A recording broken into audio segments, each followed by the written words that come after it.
मैं शैलेश लोढ़ा हाजिर हूं लेके माय एफएम प्रेजेंट्स कहानी जज्बे की, powered by union bank of India.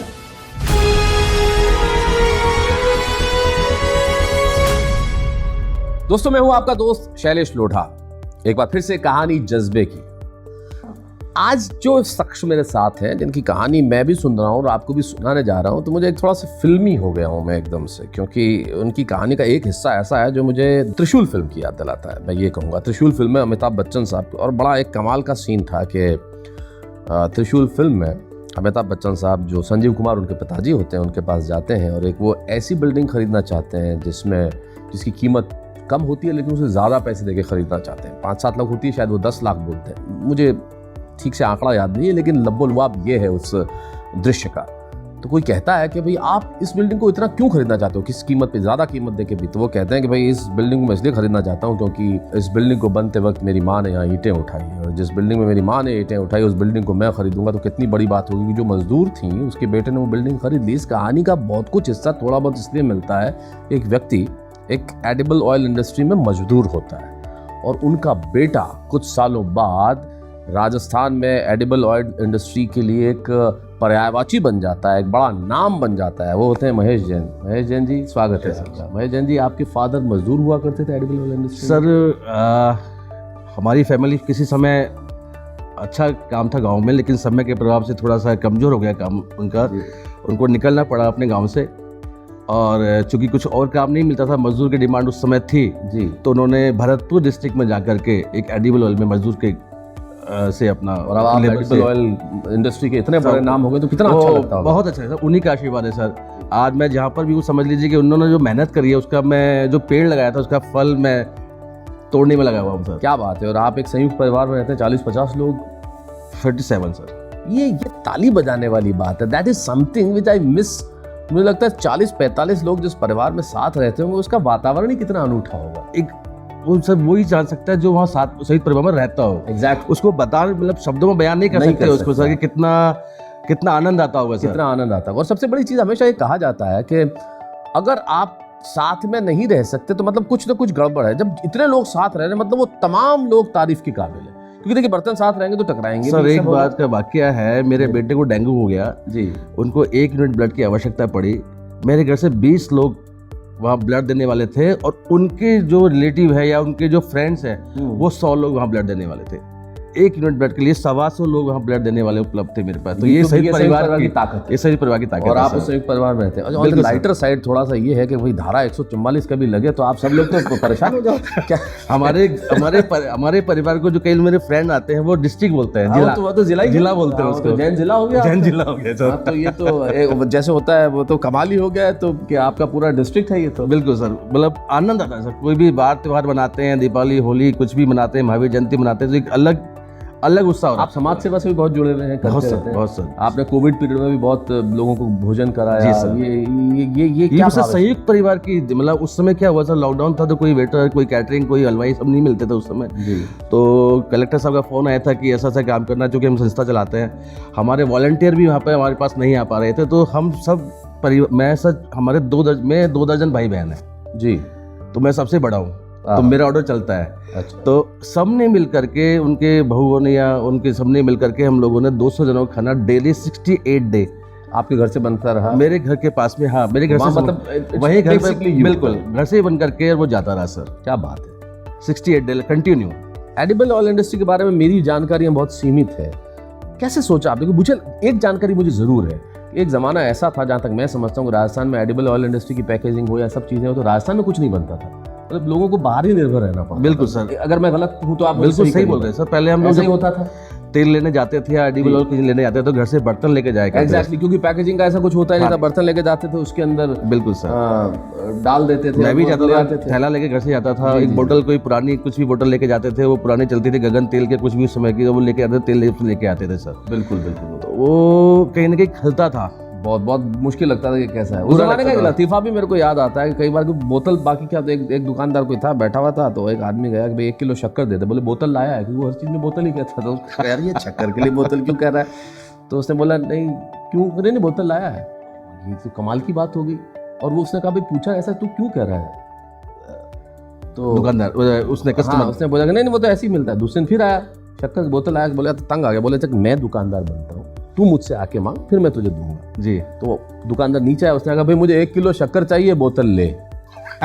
तो आदत ऐसी हो गई थी क्योंकि अगर आप लेने जाएं तो फिर बोतल या बर्तन साथ में लेके जाना। साथ में चाहिए था। तो आपने वहां से सोचा कि मुझे कुछ ऐसा करना है कि ये चीज बदल जाए। बिल्कुल सर, टीन चाहिए था। टीन उस समय टीन चलते थे, पीपा जो होता है, तो 16 किलो का पीपा जिसमें घर में लोग ढक्कन बजा के पापड़ और खींचे भरा करते थे। हाँ, वो तोड़ते थे, बिल्कुल खींचे भरा करते थे। बिल्कुल सही बोल रहे हैं सर आप। जी जी। तो वो हर किसी का होता नहीं था कि इतना, किसी को होता नहीं था कि वो पीपा परचेज कर सके, या घर में उसके जगह नहीं होती थी या लेके जा नहीं सकता था।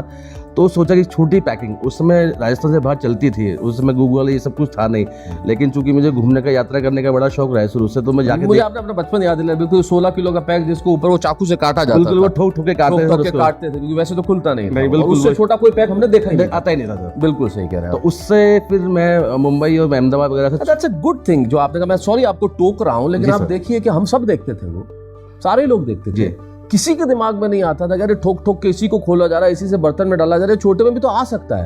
लेकिन आपने सोचा, दैट्स इनोवेशन। आई मीन ये सोचने का रीजन भी था सर उस समय कि हमारे पास पीपा खरीदने के पैसे नहीं हुआ करते थे। हाँ, तो अब क्या किया जाए? क्या किया जाए? घर से बर्तन लेके जाना अच्छा नहीं लगता था जी। तो कहीं ना कहीं दिमाग में था कि क्या कर सकते हैं। तो वो वहाँ से थोड़ा सा एक चालू हुआ, चूंकि पिताजी 15 साल 20 साल काम कर चुके थे, थोड़ी सी पहचान बनने लगी थी। तो फिर हम लोग मिल में जाने लगे, तो वो बोतल, फिर हम लोगों ने थोड़ा सा बोतल का या पाउच का एक कॉन्सेप्ट थोड़ा थोड़ा चालू किया। प्लास्टिक पैकेजिंग वाला। यस, वो pouch packing 1 litre, half litre, 200 litre जो होता है। जी, जो ग्रैनुअल से बनती है पैकेजिंग, एसडीपी ग्रैनुअल्स, जो ग्रैनुअल से जो बनती है, प्लास्टिक ग्रैनुअल से बनती है। तो you came out with that idea, right? And you started that. So आप अब सब पूरी इंडस्ट्री को सप्लाई करते हैं? Maximum sir. इतना अच्छा है कि सर अगर कोई एडिबल ऑयल में आना चाहता है राजस्थान, तो पहले आपसे संपर्क करना पड़ेगा नहीं सर, ये मेरा सौभाग्य कि वो मेरे पास आएगा।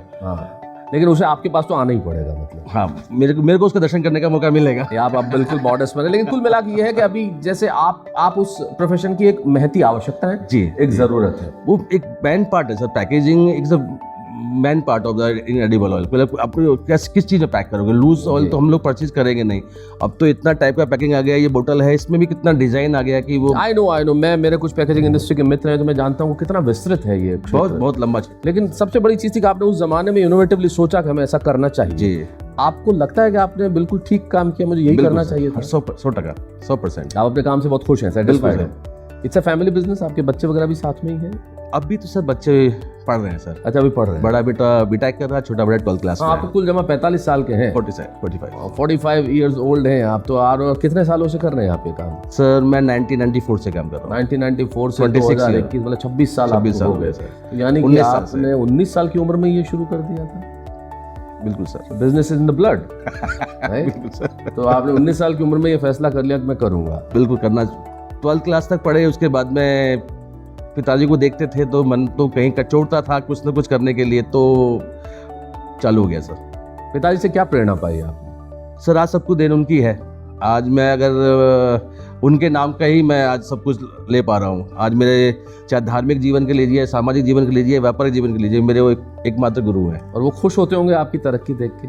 बहुत खुश। आपके साथ देख के बहुत खुश होंगे सर। अच्छा, चलिए, मुझे बड़ी खुशी होगी कि मेरी वजह से एक बुजुर्ग के चेहरे पे मुस्कान ला सके सर। बहुत इससे मेरा उनको प्रणाम कहिएगा। और अगर आप कैमरा पे कहना चाहें तो मैं दूसरा क्वेश्चन पूछता हूँ। अगर आप स्वतंत्र हैं मना करने के लिए, पत्नी से प्रेरणा मिली? हाँ सर। अच्छा ठीक है, कहिए। बिल्कुल, पत्नी से प्रेरणा मिली सर जी। मेरे जीवन में जिस दिन मेरा शादी हुआ जी, उस दिन से लक्ष्मी लिटरली आने लगी घर में। पहले मेहनत करते थे, लक्ष्मी के पास मतलब चल के नहीं आती थी थोड़ा, लेकिन अब जिस दिन से शादी हुई है उस दिन से आने लगी। कैमरे में देख के बोल रहा हूँ सर। जी जी जी जी, ये बिल्कुल आपने बहुत अच्छा, आपने अपने कई सालों का भविष्य एकदम सुदृढ़ कर लिया। ये एक वाक्य बोल के जन्मों का कई जन्मों का। तो क्या नाम है? सीमा जी। सीमा जी, देखिए ये जो महेश जी हैं, ये आपको बड़ा तारीफ कर रहे हैं और कह रहे हैं कि आप इनकी प्रेरणा के कारक हैं, लेकिन इसमें स्वार्थ है। कह रहे हैं कि उनके आने से पैसा आया था। सॉरी, बाकी आप देख लीजिएगा। Anyways, on the lighter side. लेकिन कोई ऐसा सपना जो आप पूरा करना चाहते हैं? सर सपना सच मेरा एक माँ का सपना था सर जी, जो मैं पूरा करके बहुत खुश हूँ सर। अच्छा। मेरी माँ की जब शादी हुई थी तो उस समय घर में कुछ नहीं हुआ करता था सर, एकदम था। तो उस समय घर की जो शादी के बाद जो ससुराल में रीति रिवाज होते हैं, जैसे कोई ढोक लगाने जाते हैं, कहीं पूजा करने जाते हैं, तो वो सब उनका नहीं हो पाया था। बाद में जब घर में, चूँकि संयुक्त परिवार है तो हर साल 2 साल शादियाँ होती थी, कोई ना कोई मंगल कार्यक्रम रहते थे, तो वहाँ वो कहीं ना कहीं बोलती थी कि मेरा ये काम नहीं हुआ, मेरा वो काम नहीं हुआ, मेरा वो काम नहीं हुआ। ये सारे रीति रिवाज मेरे साथ नहीं हुए, तो वो कहीं वो मन में था, वो चेहरे पर नहीं दिखाती थी उसको, लेकिन वो बोलती थी। तो कहीं ना कहीं मेरे को लगता था, जब मैं छोटा था 10-12 साल का, तब से कहीं ना कहीं शादी प्रोग्राम में मैं सुनता आ रहा था कि वैसे बोलती थी। तो अभी कुछ साल पहले ही हम बहन भाइयों ने मिलकर ये प्रोग्राम बनाया था कि ये माँ का सपना हमको पूरा करना है। सारे रीति रिवाज पूरे करने हैं। शादी के अलावा कई सारी चीजें थी वो पूरी करनी है। मेरा गांव अलीपुर है, भरतपुर डिस्ट्रिक्ट में, उसके पास में खेड़ली एक टाउन है। हाँ जी, वहाँ से 1500 लोगों का हमारे अपने जैन में छरित पालित संघ होता है। अच्छा। तो वो 1500 लोगों के साथ में छरित पालित संघ हमने निकाला, हमारे गाँव आए, और 2 दिन का वहाँ मातृ पितृ वंदावली, माता पिता की पूजा का कार्यक्रम 10,000 लोगों के साथ में मैंने वो किया। जिस समय शादी होकर आई थी, उनको पूजा करने के जा नहीं पाई, उस गांव में मैंने क्या, मेरे कर्म थे, मेरा अच्छा सौभाग्य था, पूरे रथ पर बैठा करके बैंड बाजे के साथ में, हाथी घोड़े लवाजमे के साथ में पूरे गांव का पूरा परिक्रमा करके, और उनको वो जगह जहां वो पूजना जाना चाहती थी, वो जहां ढोक लगाना चाहती थी, सब करवाए, वो ढोक सारे लगवाए। और अब मैं आपको शब्दों में बयान नहीं कर सकता, मेरी आंखों में आंसू भी आ रहे हैं। मैं भी वो नहीं कर सकता, इतना मार्वलस समय था, इतना कभी भूल नहीं सकते। और संजू की बात देखिए, उसके 6 महीने बाद वो चली गई। मतलब शायद वो उनका एक सपना था कि एक पूरा कर, अवसर मिला कि मैं उसको पूरा कर पाया। मुझे लगता है इस वक्तव्य के बाद न तो कोई सवाल बनता है, न कोई टिप्पणी बनती है। महेश जैन जी के लिए यही कहना चाहूँगा, ये बहुत सफल व्यवसायी होंगे, हैं भी, बनेंगे भी, बहुत धन भी कमाते होंगे, बहुत बड़े समाज सेवक हैं, लेकिन सबसे अच्छे पुत्र हैं। वो पुत्र जो पिता जिस मजदूर हो जिस इंडस्ट्री में, उस इंडस्ट्री का एक बहुत बड़ा नाम बन जाए, और वो पुत्र जो अपने माँ के अधूरे सपनों को पूरा करने के लिए कुछ भी कर जाए, इससे बड़ा कुछ नहीं हो सकता। बहुत बहुत धन्यवाद। बहुत बहुत ऐसी ही जज्बे की कहानियां लेके मैं आपसे मिलता रहूंगा। कहाँ? माय FM प्रेजेंट्स कहानी जज्बे की, powered by union bank of India. मैं शैलेश लोढ़ा।